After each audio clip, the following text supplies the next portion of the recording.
Halo semua, saya Faisal Kinanda, saya dari Universitas Muhammadiyah Malang. Saya berasal dari Vla.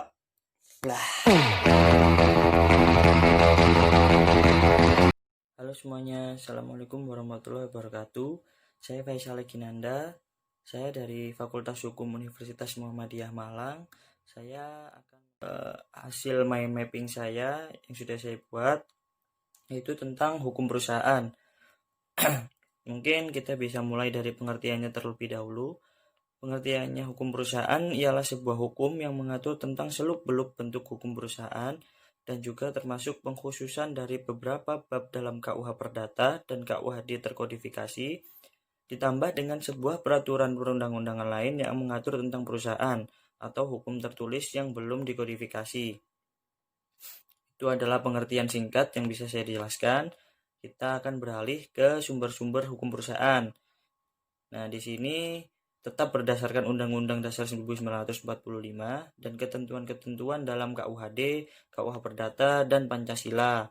Sumber-sumber lain yang saya sebutkan ialah yang pertama Undang-Undang Nomor 40 Tahun 2007 tentang Perseroan Terbatas atau PT, Undang-Undang Nomor 19 Tahun 2003 tentang BUMN atau Badan Usaha Milik Negara, PP Nomor 15 Tahun 2009 tentang Pajak Penghasilan. Yang selanjutnya UU nomor 3 tahun 1982 tentang wajib daftar perusahaan. Yang nomor 5 ialah UU nomor 6 tahun 1968 tentang penanaman modal dalam negeri. Sebenarnya masih banyak lagi sumber-sumber lain atau perundang-undangan lain yang berkaitan dengan hukum perusahaan. Akan tetapi saya hanya menyebutkan 5 karena yang menurut saya terpenting adalah poin dari 5 ini. Selanjutnya kita beralih ke macam bentuk perusahaan. Di macam bentuk perusahaan sudah saya bagi menjadi 2, ada perkumpulan dan ada perseorangan. Yang ingin saya jelaskan mungkin kita di perseorangan dulu ya. Dalam hukum positif Indonesia, belum ditemukan satupun aturan hukum yang mengatur secara khusus tentang badan usaha perseorangan. Perusahaan perseorangan biasanya memiliki nama perusahaan seperti perusahaan dagang atau disingkat PD, usaha dagang yang disingkat UD, usaha perseorangan yang disingkat UP, dan masih banyak lagi. Perusahaan perseorangan ini menurut Undang-Undang Nomor 3 Tahun 1982 tentang wajib daftar perusahaan adalah termasuk perusahaan yang wajib didaftarkan di kantor pendaftaran perusahaan.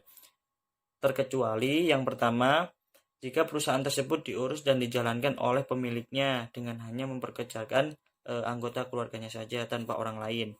Yang kedua, benar-benar hanya sekedar untuk memenuhi kebutuhan nafkah keluarganya atau memenuhi nafkah pemiliknya saja. Yang ketiga, bukan merupakan badan hukum atau persekutuan. Jadi berbeda ya, sudah jelas. Yang selanjutnya kita akan beralih ke bagian perkumpulan. Di bagian perkumpulan saya sudah membaginya lagi menjadi 2. Ada bukan badan hukum dan ada badan hukum.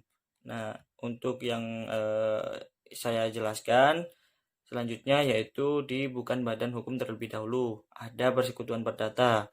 Persekutuan perdata atau masab, dasar hukumnya yaitu ada pada pasal 1618 sampai dengan pasal 1652 bab 8 bagian 1 buku 3 KUH Perdata.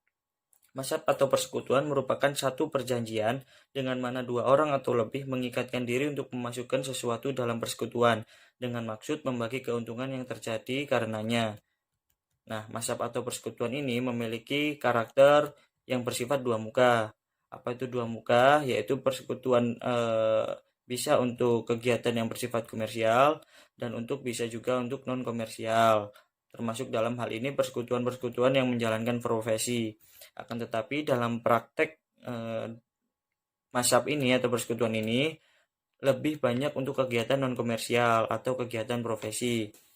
Nah, seperti persekutuan di antara para lawyer atau associated partner, persekutuan para akuntan atau KAP dan sebagainya. Dalam KUH Perdata tidak diatur bagaimana cara pendirikan masab karena hubungan pada masab terjadi hanya bersifat intern di antara para sekutu. Dengan demikian tidak relevan jika diumumkan atau didaftarkan. Selanjutnya kita akan beralih ke firma. Dasar hukum firma diatur dalam pasal 15 sampai 35 bagian 1 buku 1 KUHD. Segala yang menjadi dasar hukum asap dan perjanjian-perjanjian antar pihak. Firma merupakan suatu perseroan yang didirikan untuk melakukan satu usaha di bawah suatu nama bersama. Itu ada dalam pasal 16 KUHD.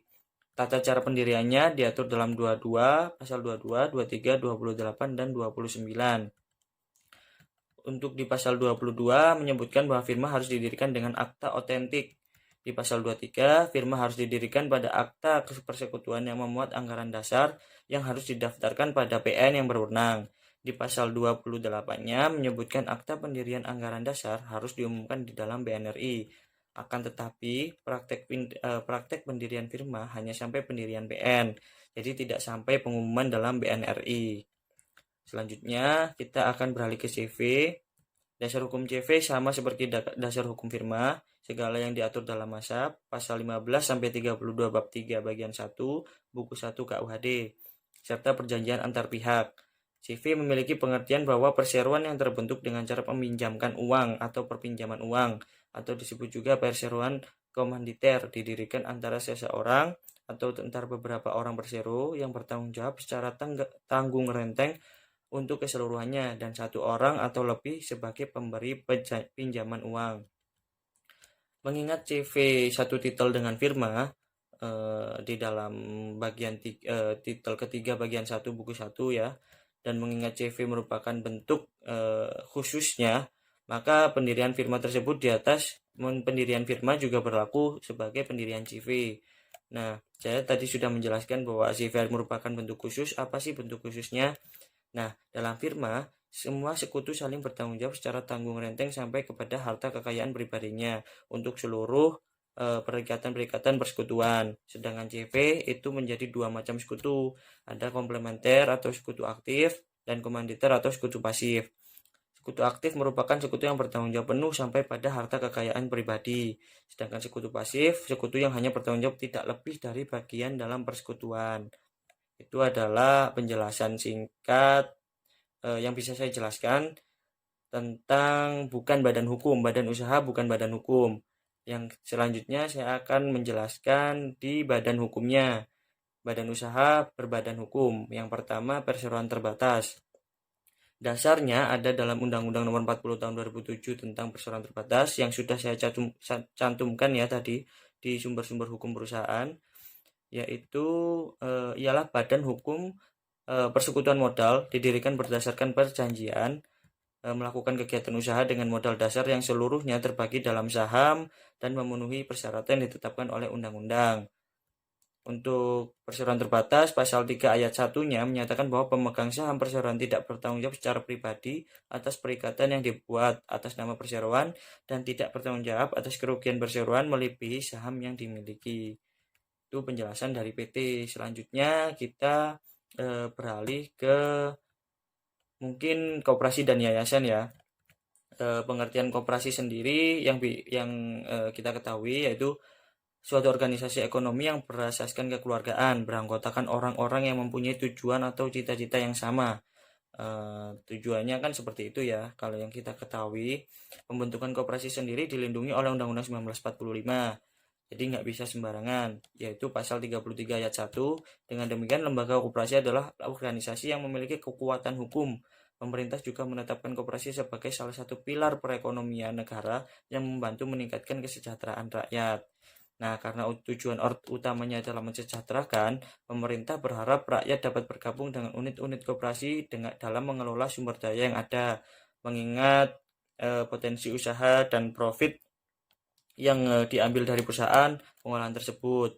Lalu kita beralih ke yayasan. Nah, berbeda dengan koperasi, yayasan adalah badan hukum yang bersifat non-profit. Tadi kan kalau koperasi bersifat profit ya. Kalau ini adalah non-profit. Biasanya tujuannya didirikan untuk bidang sosial, keagamaan, dan kemanusiaan. Tidak memiliki anggota dan tidak didirikan untuk memfasilitasi kepentingan anggotanya. Sumber dana dari sebuah yayasan yaitu berasal dari pribadi. Misalnya surat wasiat atau perintah pemerintah, sumbangan dari masyarakat dan lain-lain. pendiriannya sebuah yayasan juga diatur dalam Undang-Undang Nomor 16 Tahun 2001 tentang yayasan, dalam perubahan yang diatur oleh Undang-Undang Nomor 28 Tahun 2004. Nah, itu tadi penjelasan saya dari mind map yang sudah saya buat. Terima kasih teman-teman yang sudah melihat video saya ini. Jangan lupa like ya. Terima kasih. Mohon maaf.